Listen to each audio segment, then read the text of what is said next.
Glória a Deus. Cumprimento a igreja, aqueles que vão participar da live com a paz do Senhor. Glorificado e exaltado é o nome de Jesus para todo sempre. Hoje, toda sexta-feira, nós sabemos que nós temos a live do estudo de ensino, aqui na Multiforme Graça de Deus. Agradeço primeiramente a Deus por essa oportunidade que nós estarmos aqui aprendendo mais um pouco da Palavra de Deus. Agradeço também ao anjo da igreja, ao pastor Luciano. Agradeço também àquele que está à frente do estudo, evangelista Cláudio. Mais uma vez ele nos dá a oportunidade de nós estarmos aqui aprendendo mais um pouco da palavra de Deus, onde nós estamos no livro de Efésios, continuando no capítulo 4. Deus seja louvado. Irmãos, em Efésios, do capítulo 1 ao capítulo 3, o apóstolo Paulo nos diz da doutrina da salvação. E a partir do capítulo 4, ele nos diz como é que nós devemos andar. E ele diz que nós devemos andar digno da vocação que nós fomos chamados. Então ele nos trata de como é que nós devemos praticar aquilo que nós absorvemos, aquilo que é a grande salvação que Jesus nos deu através do seu sangue na cruz do Calvário.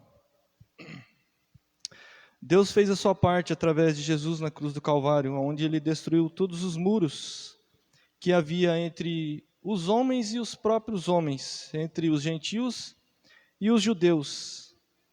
E também destruiu os muros que havia entre os homens e Deus, algo que impedia de nós alcançarmos as bênçãos nos lugares celestiais, onde Jesus, através do seu sangue na cruz do Calvário, nos abençoou com toda sorte de bênção.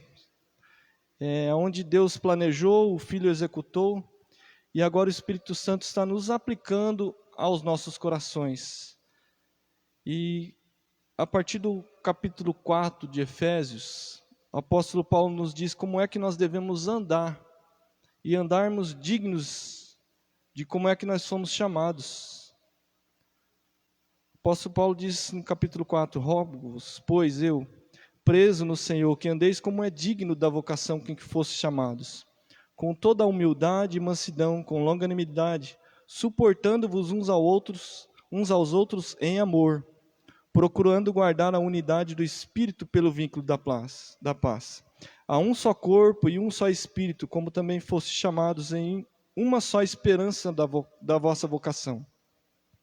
Um só Senhor, uma só fé, um só batismo, um só Deus e Pai de todos, o qual é sobre todos e por todos e em todos.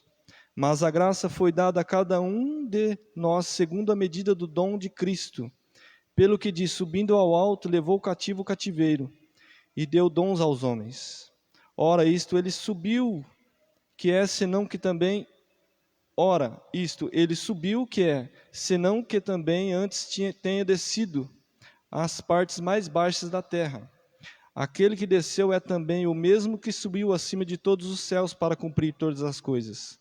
E ele mesmo deu uns para apóstolos, outros para profetas, outros para evangelistas, e outros para pastores e outros para doutores, querendo o aperfeiçoamento dos santos, para a obra do ministério, para a edificação do corpo de Cristo, até que cheguemos à unidade da fé e ao conhecimento do Filho de Deus, a varão perfeito, à medida da estatura completa de Cristo, para que não sejamos mais meninos inconstantes, levados em toda roda por todo vento de doutrina, pelo engano dos homens que com astúcia enganam fraudulosamente.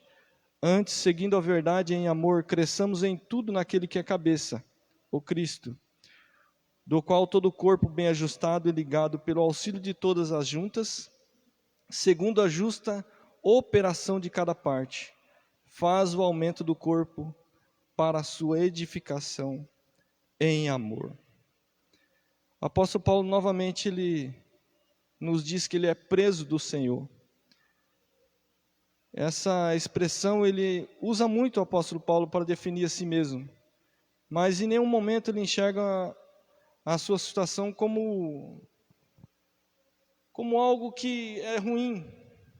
Não há lágrimas, não há murmuração, não há reclamação. Ele não acusa o sistema judicial romano de injusto, não demonizou. Na verdade, ele não se considerava um preso de Roma, mas um preso do Senhor. Ele entendia que o seu Senhor era Cristo. Muitos têm vivido esse conflito permanente com a vontade do Senhor. Não é que não sabemos a vontade de Deus para as nossas vidas. Na verdade, às vezes não conseguimos se render à vontade de Deus, à vontade de Cristo, porque todo aquele que está em Cristo, ele está preso em Cristo, e as suas escolhas são as escolhas de Cristo. Muitas pessoas não conseguem entender nem compreender aquilo que, quando nós estamos atrelados e presos em Cristo, nós vamos escolher os sonhos de Deus para as nossas vidas, não os nossos próprios sonhos, nossas próprias vontades. Se fosse pela vontade carnal do apóstolo Paulo, não estaria em Roma preso, mas ele entendia que essa era a vontade de Deus para a sua vida. Então ele estava atrelado, ele estava enraizado na vontade de Deus, ao seu propósito, aquilo que Deus tinha planejado para ele.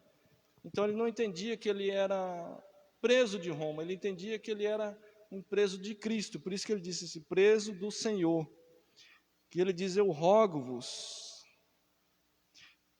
A palavra rogo, ele diz para Efésios, que no mesmo patamar, que nós andemos no mesmo padrão que nós fomos chamados por Jesus, que ele nos chamou das trevas para a luz, da incredulidade para a fé, do pecado para o arrependimento, da impureza para a pureza, do ódio para o perdão. Veio chamar para que nós andemos e vivemos e nos comportemos de uma maneira digna, no mesmo patamar que Jesus nos chamou, porque essa chamada é maravilhosa. Assim como ele chamou os apóstolos, chamou os discípulos, chamou a cada um que está assistindo, a cada um da sua igreja, do corpo de Cristo, que nós venhamos a andar no mesmo patamar que nós fomos chamados. E essa chamada, ela é maravilhosa, das trevas para a luz, do pecado para o arrependimento, daquilo que Deus tem para nós, algo maravilhoso, que nós venhamos a andar em luz, então que nós não venhamos a andar indignamente, porque o apóstolo Paulo diz, rogo-vos, é algo que vem da parte do seu coração para a igreja de Efésios e para nós também. E Deus está nos dizendo que nós devemos andar dignamente daquilo que nós fomos chamados por Deus. E nós fomos chamados por Deus das trevas para a luz, que nós venhamos a andar agora na luz, para que nós venhamos a sermos testemunhas de Cristo. Versículo 2, com toda humildade. Humildade significa não se colocar em primeiro lugar, mas se considerar os outros acima de si. Humildade, na verdade, Jesus foi quem deu virtude a esse tipo de atitude. Porque até Jesus, até nos tempos de Cristo, a humildade era algo desprezível. As pessoas não viam a humildade como uma virtude, mas como quem tinha esse tipo de atitude era uma pessoa desprezada. Mas a partir de Cristo, que ele diz, aprendei de mim que sou manso e humilde de coração, nós começamos a entender que a humildade é algo virtuoso, para que o homem venha a andar em humildade. E humildade também não quer dizer um padrão social, que há muitas pessoas que não têm aquisição financeira, mas que elas são arrogantes. E tem muitas pessoas que têm aquisição financeira e elas são os humildes. Então, humildade quer dizer que é a partir do nosso próprio coração, para que nós venhamos a andar em humildade. A próxima palavra diz humildade e mansidão. No original significa suavidade do forte. Essa é uma palavra usada era uma palavra usada para um animal feroz, selvagem, que era domesticado e ficava sob controle. Era um animal um cão raivoso, que ia lá, se domesticava, colocava lá pessoas para colocar ele para aprender algumas coisas, e ele era domesticado, ele aprendia a conviver com as pessoas. Essa era a palavra que era usada na mansidão, no original. E para nós podemos dizer assim que a palavra branda desvia o furor, mas a palavra dura suscita a ira. Então que nós venhamos a andar não somente em humildade, mas também em mansidão, para que nós venhamos a sermos testemunhas de Cristo. A próxima palavra diz longanimidade. Significa paciência para conviver com pessoas difíceis, às vezes até mesmo pessoas intragáveis, suportando a dificuldade de conviver, a intolerância muitas das vezes para com o diferente, que pensa de maneira diferente e que discorda de alguns pensamentos nossos. É uma pessoa longânima, é uma pessoa que entende e compreende que nós podemos permanecer em unidade mesmo que a outra pessoa pense de maneira diferente da nossa.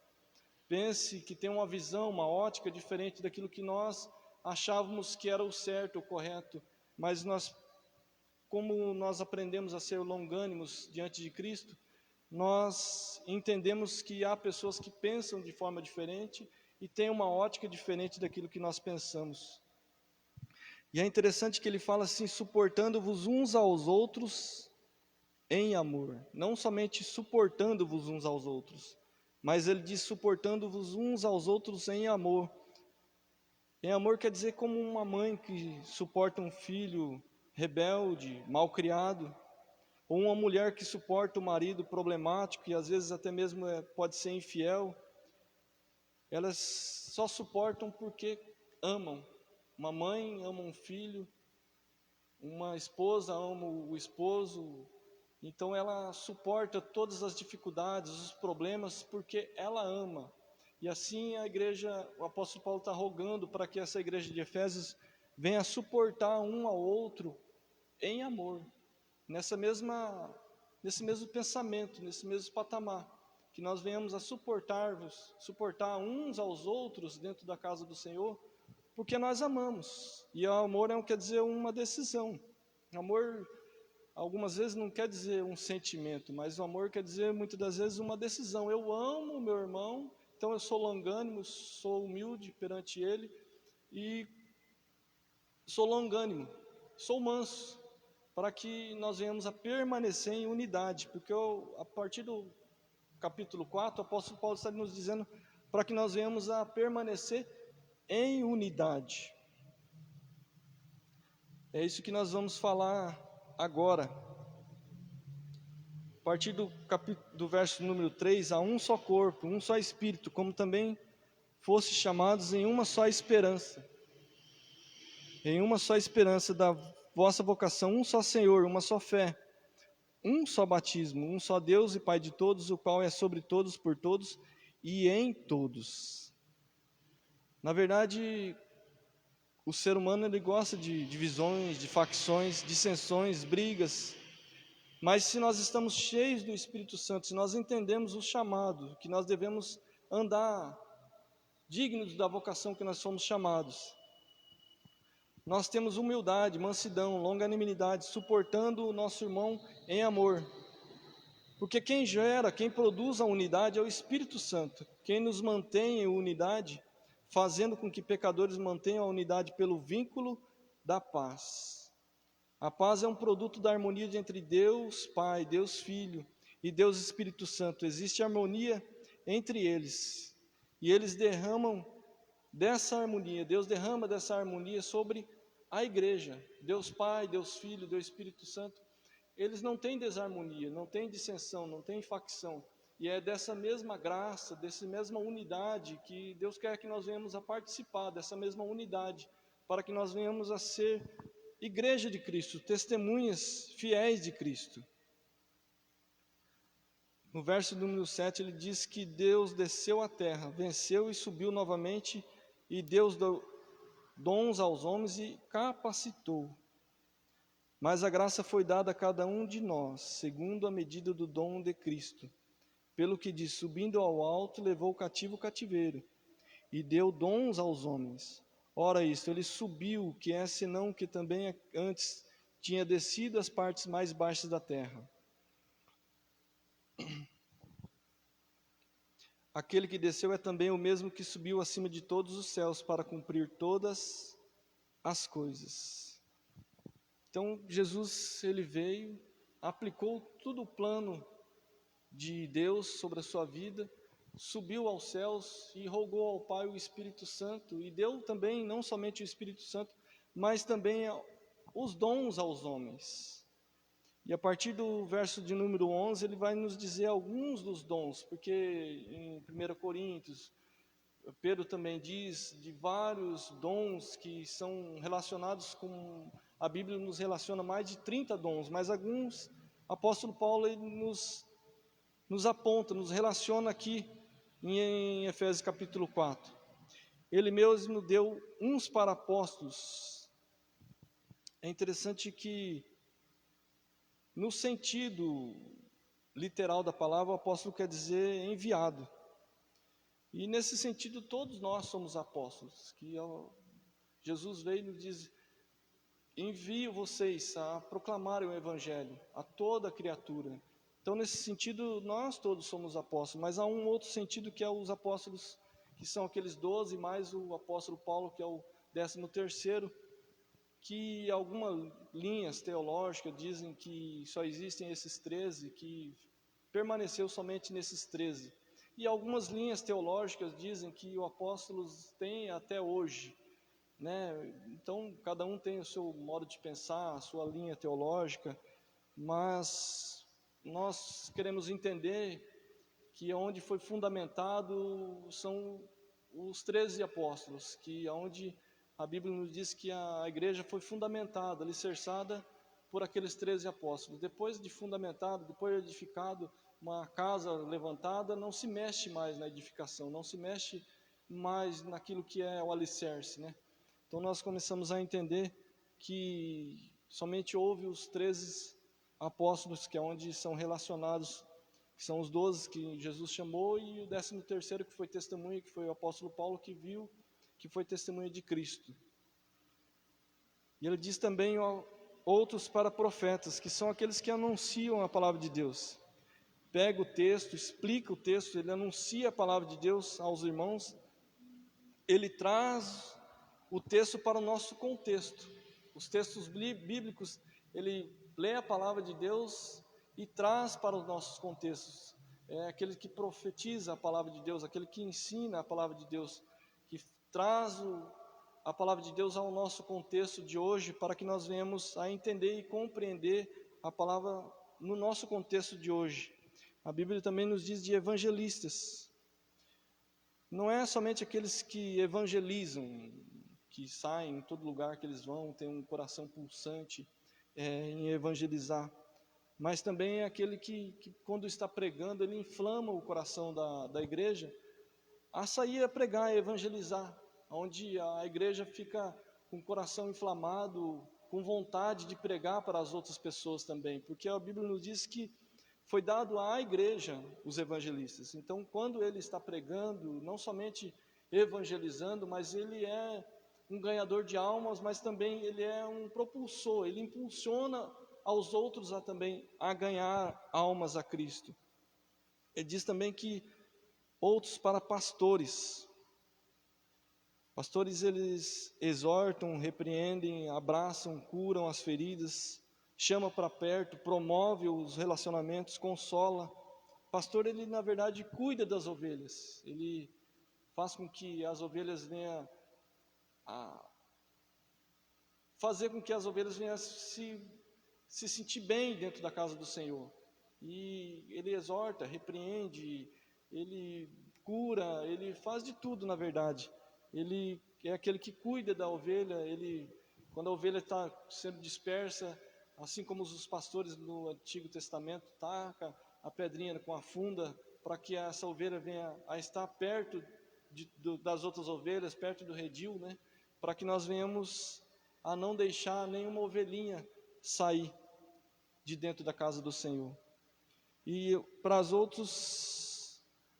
doutores ou mestres, algumas traduções nos diz, são aqueles que sempre trazem os textos bíblicos de uma forma reveladora, aonde olhamos e pensamos que pessoas que sempre leu a palavra de Deus, mas que olha e pensa, nossa, que eu nunca olhei dessa ótica, dessa forma, esse texto bíblico? Ele faz com que nós venhamos a entender de uma forma diferente, mais bíblica, a palavra de Deus. Ele olha de um ângulo diferente. Enquanto os profetas eles revelam a mente de Deus, o mestre ele revela o coração de Deus. Então ele faz com que nós venhamos a entender a palavra de Deus de uma forma diferente, porém bíblica, porém embasada pela palavra de Deus. E é interessante que ele nos dá esses dons a esses homens, apóstolos, mestres, evangelistas, profetas, para que não sejamos mais como meninos inconstantes, levados em roda por todo o vento de doutrina, pelo engano dos homens que com astúcia enganam fraudulosamente. Antes, seguindo a verdade em amor, cresçamos em tudo naquele que é a cabeça de Cristo. Ele está nos dizendo que quando nós temos pastores, mestres, profetas, pessoas que usam da palavra de Deus como verdade, embasada pela verdade, embasada pela palavra de Deus, nós vamos crescer e que nós não vamos ser mais como meninos inconstantes, levados a todo vento de doutrina, porque se nós sejamos como crianças, criança a todo instante, quando um adulto chega e oferece um doce, ele vai com o adulto. Então ele não tem esse discernimento espiritual, ele não tem esse discernimento, esse entendimento da palavra de Deus profundo, para que ele não venha a ser enganado fraudulosamente por esses homens. E é interessante que o apóstolo Paulo diz que essas são pessoas fraudulentas. Pessoa fraudulenta é uma pessoa que usa de engano, é uma pessoa que usa de astúcia, é uma pessoa sagaz, uma pessoa que usa de esperteza, uma pessoa que engana. Então eu entendo que são pessoas que sabem e entendem a palavra de Deus, mas usam de engano para o seu próprio benefício. São pessoas que entendem e compreendem e estão embasadas pela palavra de Deus, mas que muitas das vezes invertem aquilo que Deus tem para eles.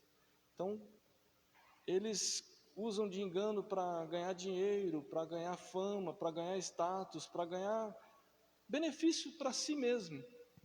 Então, que nós venhamos a crescer em Cristo, naquilo que é o cabeça, do qual todo o corpo, bem ajustado e ligado pelo auxílio de todas as juntas, segundo a justa operação de cada parte, faz o aumento do corpo para a sua edificação em amor.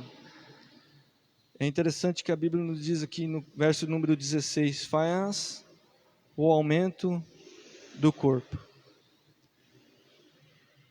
Então quer dizer que a Bíblia nos diz que não somente ele edifica, ele exorta, ele repreende através dos apóstolos, profetas, evangelistas, pastores, doutores, mas também que ele chama algumas ovelhas de fora para adentrar, fazendo o aumento do corpo de Cristo. Então que nós venhamos a ter esse coração de evangelista, para que nós possamos chamar mais pessoas para o aumento do corpo de Cristo, para que nós venhamos a abraçar essas novas pessoas, para que eles venham a ser edificadas na palavra de Deus, embasadas naquilo que Deus quer para a vida deles, para que eles venham a compreender qual é o sonho de Deus para a vida deles, qual é o propósito de Deus para a vida de cada um, porque Deus tem um propósito para a vida de cada um. Há algumas pessoas que enveredam por caminhos tortuosos, mas que não entendem, não compreendem que existe um Deus todo-poderoso que tem um propósito para a vida deles, que tem algo que escreveu mesmo antes deles nascerem, que houve uma reunião no céu entre o Pai, o Filho, o Espírito Santo, mesmo antes da mãe deles verem a eles.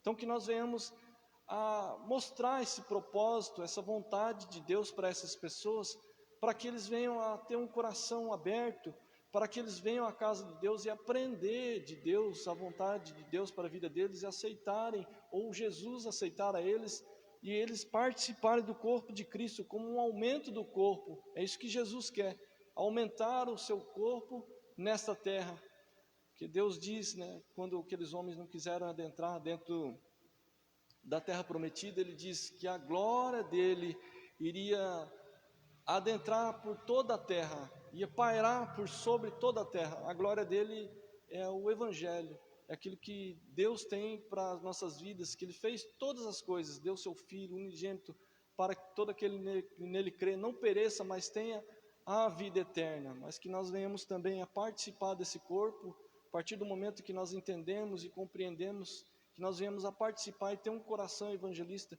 para que nós venhamos a trazer mais pessoas, um coração que nós venhamos inflamar, venhamos a ter um coração inflamado a participar desse corpo, e não somente participar, mas trazer pessoas a Cristo, para que eles venham a compreender o Evangelho, a Deus, a Jesus, o Espírito Santo e o propósito de Deus para as suas vidas, e assim a glória de Deus vai avançar por toda a terra.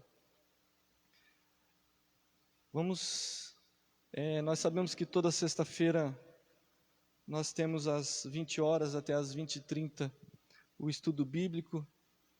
Agradeço ao pastor Luciano, agradeço ao evangelista Cláudio por esse momento que nos concede de nós estarmos aqui ensinando um pouco mais da palavra de Deus, aprendendo também com a palavra de Deus. Vamos ter um momento de oração. Senhor, meu Deus e meu Pai, a Tua palavra foi falada, foi profetizada, a Sua palavra foi complementada, Senhor. Então, em nome de Jesus, Papai querido, nós te agradecemos por esse momento, que o Senhor venha derramar das bênçãos espirituais nos lugares celestiais sobre essas casas, Papai querido, onde vai adentrar esta live, Pai. Que o Senhor venha abençoar, Papai querido, esse lar, que o Senhor venha abençoar essa casa, venha repreender todo o mal, toda seta, todo dano inflamado, Senhor meu Deus, que o Teu nome venha a ser louvado e engrandecido, Senhor. Então, em nome de Jesus, nós te agradecemos, ó Pai. Amém e amém. Que a graça do nosso Senhor Jesus Cristo, o amor de Deus, a comunhão e a consolação do Espírito Santo seja com todos que estejam aqui, que estejam aí na live, que todos nós venhamos a dizer amém, amém e amém.